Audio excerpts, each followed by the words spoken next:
நம்ம எல்லாருமே ஏதோ ஒரு பாயிண்ட்ல அப்பா அம்மா ஃப்ரெண்ட்ஸ் சிப்ளிங் இந்த மாதிரி யார் கூடயாவது ஏதோ ஒரு விஷயத்தை எக்ஸ்பிளைன் பண்ண போய் கடைசியில் சண்டையாக போய் முடிஞ்சிருக்கும். பட் இந்த சண்டையினால எந்த பிரச்சனையாச்சும் சால்வ் ஆயிருக்கா அப்படின்னு கேட்டிங்கன்னா கண்டிப்பாக கிடையாது. சண்டை போட்டு எந்த ஒரு விஷயத்தையுமே நம்ம சாதிக்கவே முடியாது. ஏன் அப்படின்னு கேட்டிங்கன்னா இந்த சண்டையில் இருக்கிற சைக்காலஜியை நீங்கள் ஃபஸ்ட்டு புரிஞ்சுக்கணும். சண்டை போடும்போது ரெண்டு பேருமே ஆப்போசிட்டில் இருக்கிற பர்சன் நாம் சொல்கிற பாயிண்ட்டை அண்டர்ஸ்டாண்ட் பண்ணிக்கணும், அக்செப்ட் பண்ணிக்கணும் அப்படின்னு மட்டும்தான் பேசுவோம்.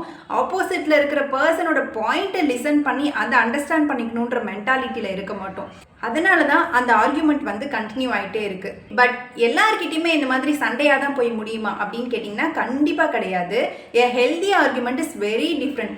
ரெண்டு பர்சனுமே எதிரில் இருக்கிற பர்சன் சொல்கிற பாயிண்ட்டை அண்டர்ஸ்டாண்ட் பண்ணிக்கணும் அண்ட் லிசன் பண்ணணும் அப்படின்ற மென்டாலிட்டியில் இருந்தாங்கன்னா அப்போது அது வெரி ஹெல்தி ஆர்கியூமெண்ட்டாக இருக்குது.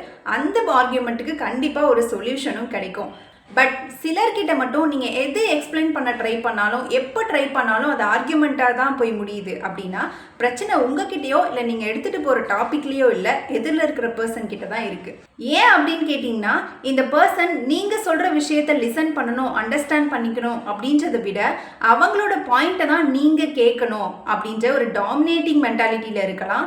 இல்லை இதுக்கு முன்னாடி ஏதோ ஒரு விஷயத்தில் ஹர்ட் ஆகி அந்த ஹர்ட்டை உங்ககிட்ட காமிக்கலாம், இல்லை கோவமாக இருக்கலாம், இல்லை ஈகோ ப்ராப்ளமாக இருக்கலாம். ஸோ இந்த மாதிரியான காரணங்கள்னால தான் அவங்க கிட்ட நீங்கள் என்ன பேசினாலுமே ஆர்கியூமெண்ட்டில் போய் முடியும்.